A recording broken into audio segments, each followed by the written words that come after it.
விட்டுறலாம் போல.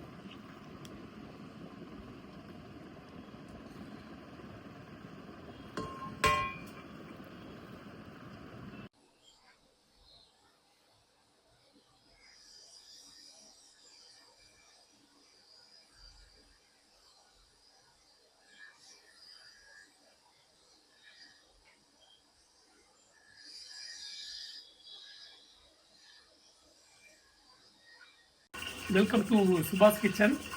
இன்றைக்கி நம்ம செய்ய போகிறது 1 கிலோ பிரியாணி அரிசியில் மட்டன் பிரியாணி செய்வது எப்படி, மயிலாப்பூர் மட்டன் ஸ்பெஷல் பிரியாணி. ஓகேவா? அடுப்பை பற்ற வச்சுக்கிறோம். பற்ற வச்சுக்கிட்டு ஆயில் 4 லிட்டர் ஊற்றணும்.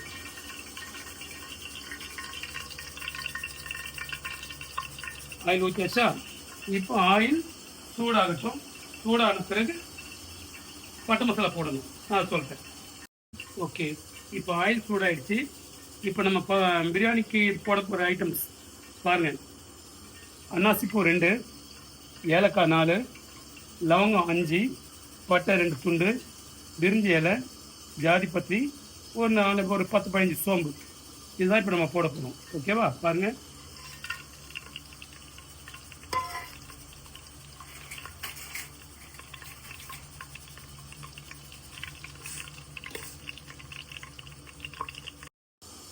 இப்போ பட்டை மசாலா போட்டோம். பட்டை மசாலா நல்லா பொரிஞ்சிடுச்சு. இப்போ நம்ம போட போகிறது அடுத்த வெங்காயம். வெட்டி வச்ச 3 பெரிய வெங்காயம், 2 பெரிய தக்காளி, 10 பச்சை மிளகாய். இதில் ஃபஸ்ட்டு நம்ம போட போகிறது பெரிய வெங்காயத்தை வெட்டி வச்சுருக்க வெங்காயத்தை உள்ளே போட போகிறோம். ஓகே.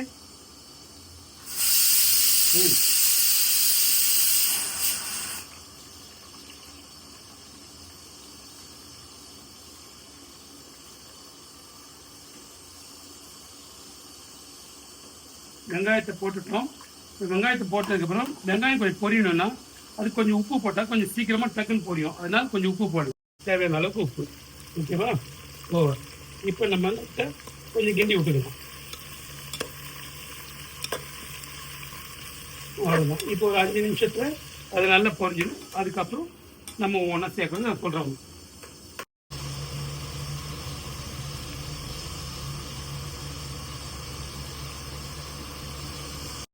இப்போ பாருங்கள், நம்ம போட்ட வெங்காயம் நல்லா அழகாக பொரிஞ்சிடுச்சு. பாருங்கள், இது மாதிரி பொரியணும். பொரிஞ்ச பிறகு அடுத்தாப்பில் இப்போ நம்ம வெட்டி வச்சுருக்க இந்த தக்காளியை போடணும்.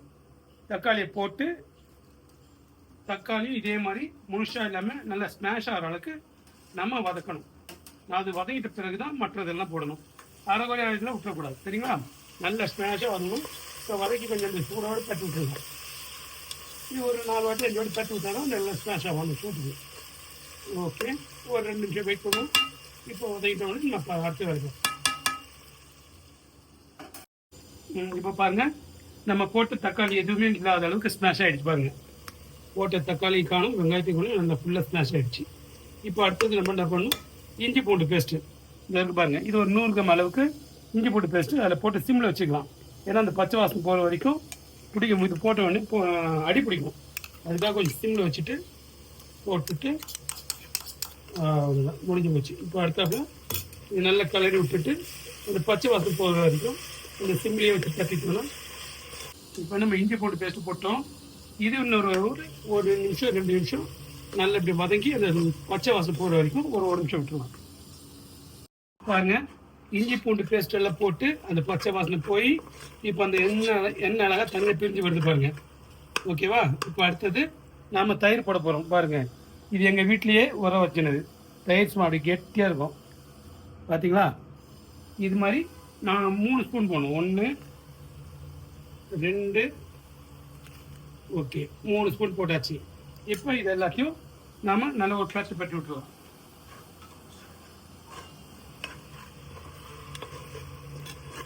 பார்க்கும்போது எவ்வளோ அழகாக இருக்கு பாருங்க. இன்னும் மசாலா போட்டோன்னே இன்னும் பார்க்குறது இன்னும் அழகாகிடும். ஏய்க்கே வாய் ஊடுற மாதிரி இருக்குல்ல. பாருங்க, தயிர் ஊற்றியாச்சு. தயிர் ஃபுல்லாக நல்லா மிக்ஸ் ஆகி மிங்கிள் ஆகி ஒரே ஈவன் ஆகிடுச்சு. இப்போ நம்ம பிரியாணிக்காக நம்ம செய்ய போகிறது 3 மசாலா. பிரியாணி மசாலா, மிளகாய்த்தூள், கரம் மசாலா. முதல்ல மிளகாத்தூள் போடுறோம்.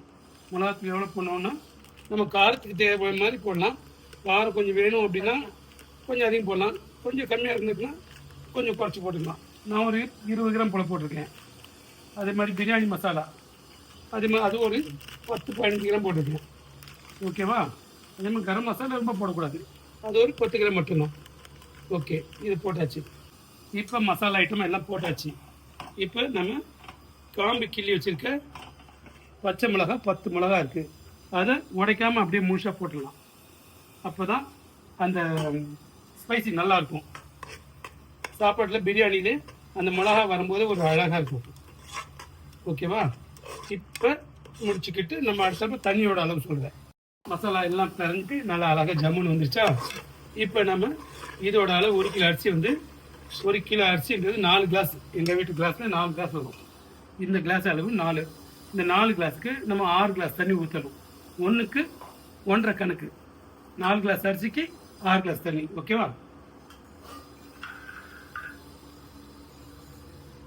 1 2 3 4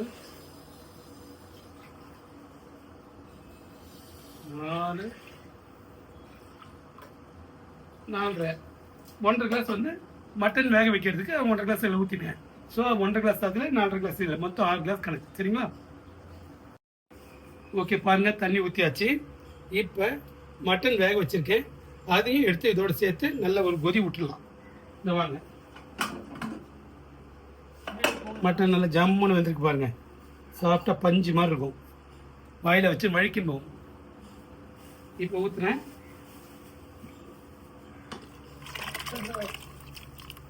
ஓகே, மட்டன் சேர்த்தாச்சு. இப்போ நல்ல ஒரு கொதி வந்தவொடனே நாங்கள் புதினாவும் போடணும், அதையும் போட்டுடலாம் ஒரு கையளவு. ஓகே, இப்போ கடைசி நம்ம பார்க்க வேண்டியது உப்போட அளவு. உப்பு காரம் சூப்பராக இருக்குது. சரி, அடுத்தது இது ஒரு கொதி வட்டம், அடுத்தது பார்த்துக்கலாம். பாருங்க, நம்ம போட்ட மசாலா தண்ணி பக்குவம் எல்லாம் கரெக்டாக இருக்கா? இப்போ நம்ம அரிசி போட போகிறோம். இது ஒரு கொதிக்கு வர்றதுக்கு முன்னாடி அதுக்குள்ளே நம்ம அரிசி அளந்து போட்டு ஒரு வாஷ் பண்ணிடலாம். அது கொதி வர்றதுக்கு நம்ம போடுறதுக்கு கரெக்டாக இருக்கும். இந்த கிளாஸில் வந்து நம்ம 6 கிளாஸ் தண்ணி ஊற்றிருக்கோம். இதே கிளாஸில் இப்போ 4 கிளாஸ் அளவுக்கு அரிசி போட போகிறோம்.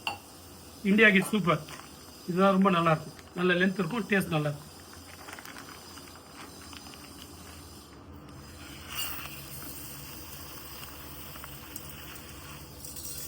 ஒரு கிளாஸ், 2 கிளாஸ்,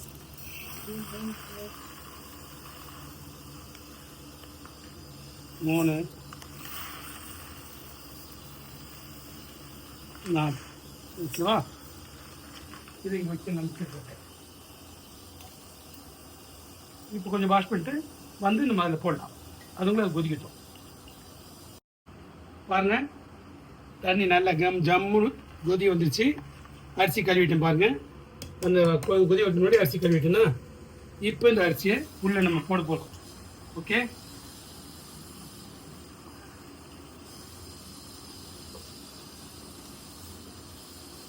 அரிசியை உள்ளே போட்டாச்சு. அரிசி கழுவும் போது உடைக்காமல் கழுவணும். அதே மாதிரி அரிசி போட்ட உடனே கையை விட்டு கரண்டி விட்டு கிண்டி இருக்கக்கூடாது.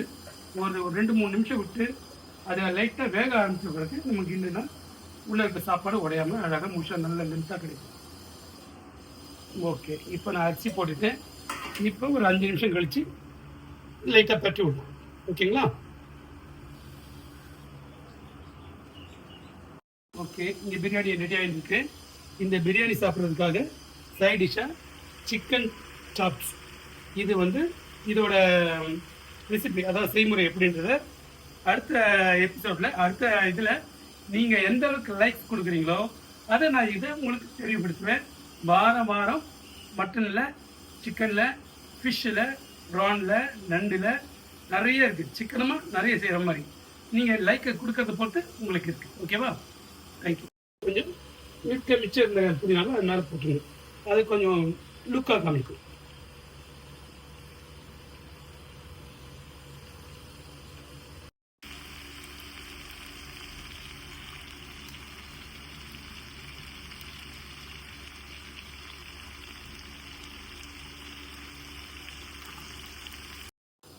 பாருங்க, அரிசி போட்டாச்சு.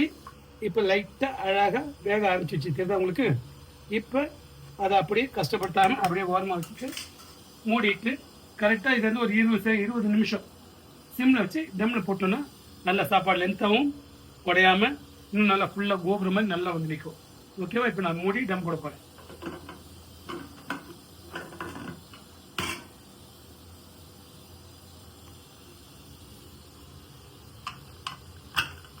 ஓகே, 20 நிமிஷம், ஒரு 20 நிமிஷம்.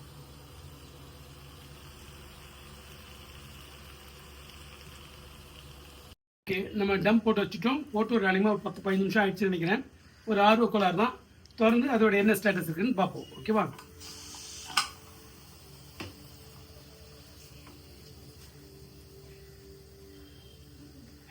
சூப்பராக இருக்கு, பார்ப்போம்.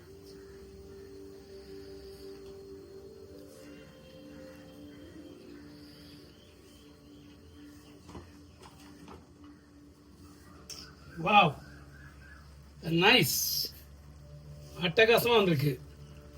சாப்பிட்டா தான் தெரியும். இங்கே பாருங்க, பிரியாணி, சிக்கன் கிரேவி, அவிச்ச முட்டை, அடுத்தாப்புல வெங்காய பச்சடி ரெடி ஆகிருக்கு. இன்னைக்கு நாங்கள் சாப்பிட போகிறோம். லைக்ஸ் போடுங்க, நிறைய வெரைட்டி உங்களுக்கு நான் ஷேர் பண்ணுறேன். ஓகே.